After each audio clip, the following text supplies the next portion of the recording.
I always wonder why last year happened. I wondered why the New York Giants went 3-13 and how the Eagles won the Super Bowl and it's always hard to think about just how last year was terrible. But when you look at Ben Mcadoo, I wasn't proud to support that person. I wasn't proud to support anything that he resembled. And when the Giants won 11-5, it was very peculiar.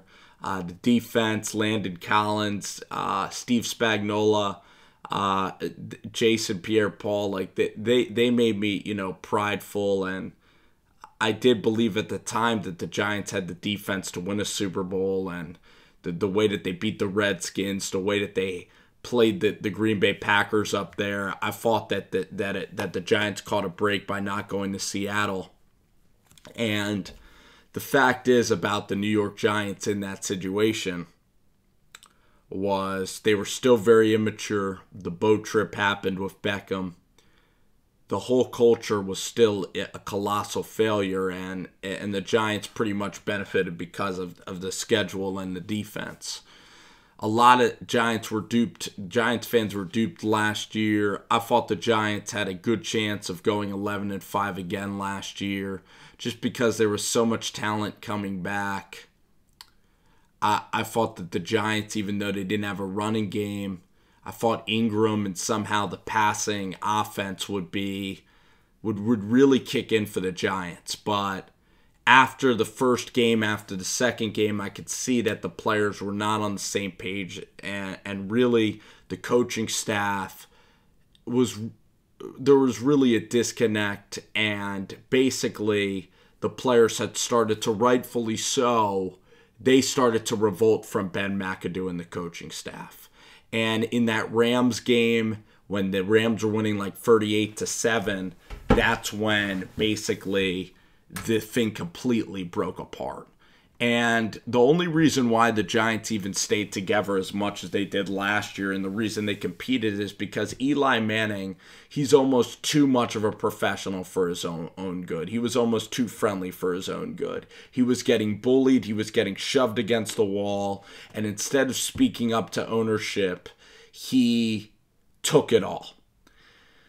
Eli Manning was getting bullied by Ben Mcadoo every single day. And Ben treated him like complete shit. He treated Eli Manning.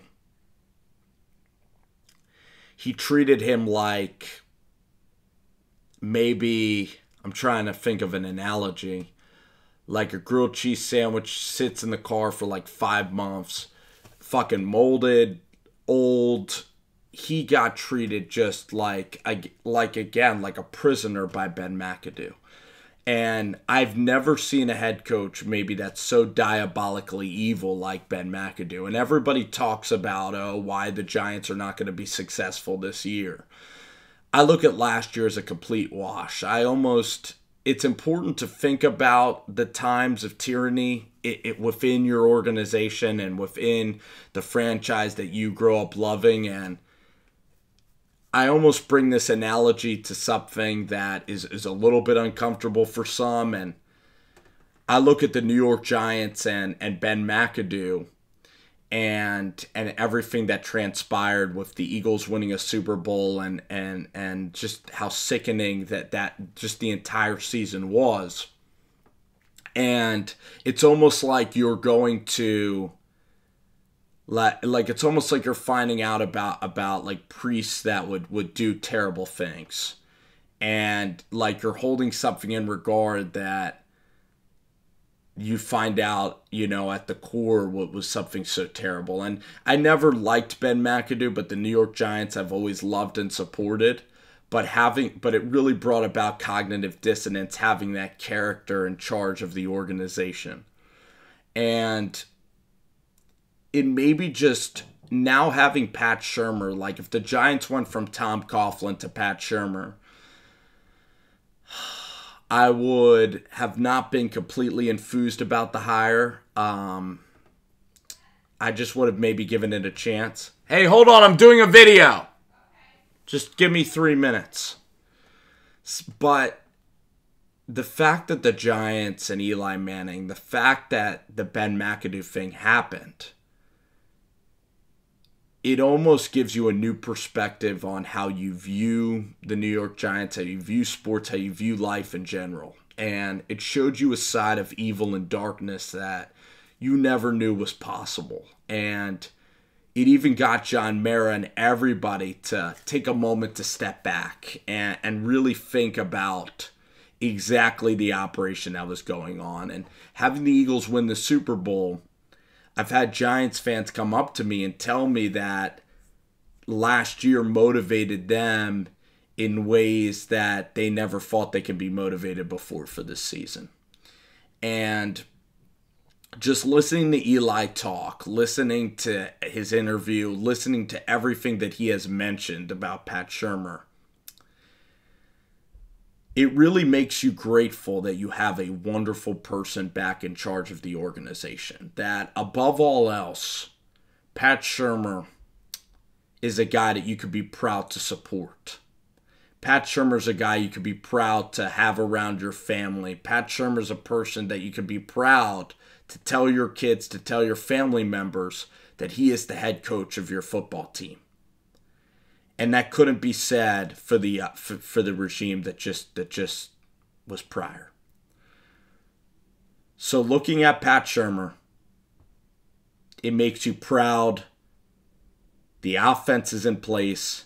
Eli Manning, Davis Webb, everybody is grateful. And last year, Davis Webb saw how Eli Manning handled the situation. And everybody saw, the young players saw how Eli Manning, how you are supposed to handle just crisis, adversity. And that adversity will strengthen this team going forward. That adversity will make the Giants a better team. It will make them a playoff team. And it'll make Pat Shurmur a guy that's going to be here for 10 years and that will win at least 2 Super Bowls. Pat Shurmur has learned from Cleveland. Even Bill Belichick was not the guy he was when he was the first coach in Cleveland. And people will say that I'm comparing Belichick and Shurmur, but I'm not. I'm saying that you can grow. And I've heard everything. I've digested everything. I love the vibe that's going on in this building. I love Dave Gettleman. I love Dave Gettleman so much.